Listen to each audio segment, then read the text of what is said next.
ప్రపంచం మళ్లీ ఒక పెద్ద భయంకర దిశలోకి వెళ్తోంది. తెల్లవారుజామున ఆకాశం దద్దరిల్లింది.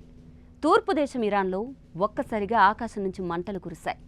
ఇజ్రాయెల్ తన యుద్ధ విమానాలతో ఒక్కసారిగా దూసుకెళ్లింది.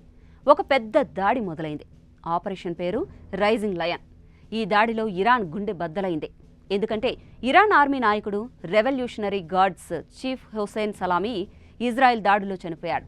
ఈ ఒక్క నాయకుడే కాదు, సైన్స్ ప్రపంచానికి అవసరమైన న్యూక్లియర్ శాస్త్రవేత్తలు కూడా బాంబుల ధాటికి మరణించారు. ఇటు Iran chief of staff Mohammad Bagheri కూడా ఇజ్రాయెల్ దాడుల్లో చనిపోయినట్టు వార్తలొస్తున్నాయి. ఇక టెహ్రాన్ నగరం కూలిపోయేలా పేలుళ్లొచ్చాయి. పిల్లలు, కుటుంబాలు, సాధారణ ప్రజలు చీకట్లోకి వెళ్లిపోయారు. దీంతో ఈ దాడులు మరో యుద్ధానికి దారితీస్తాయన్న విశ్లేషణలు వినిపిస్తున్నాయి. ఇక నెక్స్ట్ ఏం జరుగుతుందోనన్న టెన్షన్ వాతావరణం నెలకొంది. ఇజ్రాయెల్ చేపట్టిన దాడి మామూలు చర్య కాదు. ఇది పూర్తిగా ఒక సుదీర్ఘ యుద్ధానికి బీజం వేసేలా మారింది. ఇరాన్ ప్రతీకార దాడుల టెన్షన్తో ఇజ్రాయెల్ ఇప్పటికే తమ దేశంలో ఎమర్జెన్సీని ప్రకటించింది. ఇక ఇజ్రాయెల్ జరిపిన ఈ సైనిక ఆపరేషన్లో ఆ దేశ గూఢచారి విభాగమైన మోసాద్ కూడా భాగంగా ఉంది. ఇరాన్ నగరం టెహ్రాన్లో ఉన్న నివాస ప్రాంతాల్లోనే పేలుళ్లు సంభవించాయి. అక్కడ చనిపోయిన వారిలో పిల్లలు కూడా ఉన్నారు.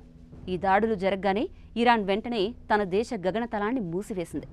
నిజానికి అంతర్జాతీయ మీడియా కథనాల ప్రకారం ఇజ్రాయెల్ ఇప్పటికే ఇరాన్ అణుకేంద్రాల ఆక్రమణ కోసం వ్యూహరచన పూర్తి చేసింది. అటు ఇరాన్ కూడా తన శత్రువుకి ఎదురు తిరగడానికే రెడీగా ఉంది. ఇరాక్, సిరియా, ఖతార్లలో ఉన్న అమెరికా బేస్లపై ఇరాన్ ప్రతీకారం తీర్చుకునే అవకాశాలు కనిపిస్తున్నాయి. అందుకే అమెరికా అధ్యక్షుడు డొనాల్డ్ ట్రంప్ ఇప్పుడు తమ బలగాలను మిడిల్ ఈస్ట్ దేశాల నుంచి వెనక్కి రప్పించుకుంటున్నారు.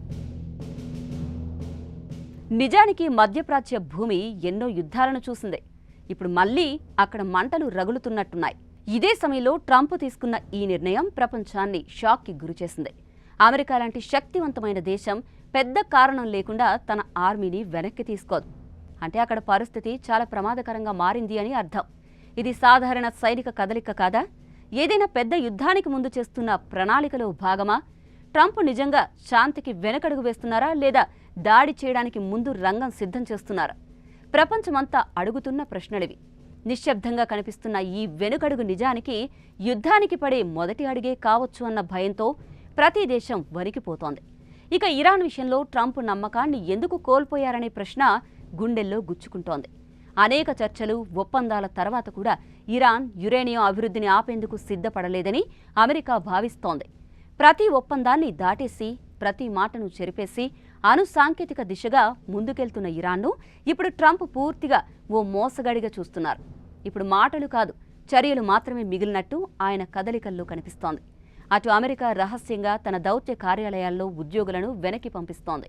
కువైట్, బహ్రెయిన్, ఖతార్ నుంచి రాత్రి వేళల్లో హెలికాప్టర్లు అమెరికాకు చేరుకుంటున్నాయి. కానీ ఎవరికి తెలియని నిజం ఒకటుంది. ఇది వెనుకడుగు కాదు, ఇది ముందడుగు కోసం తీసుకున్న ఓ భయంకర అడుగు. ప్రపంచం దూరంగా చూస్తోంది, కానీ అమెరికా మాత్రం యుద్ధానికి నిద్రలేని కన్నుతో ఎదురు చూస్తోంది.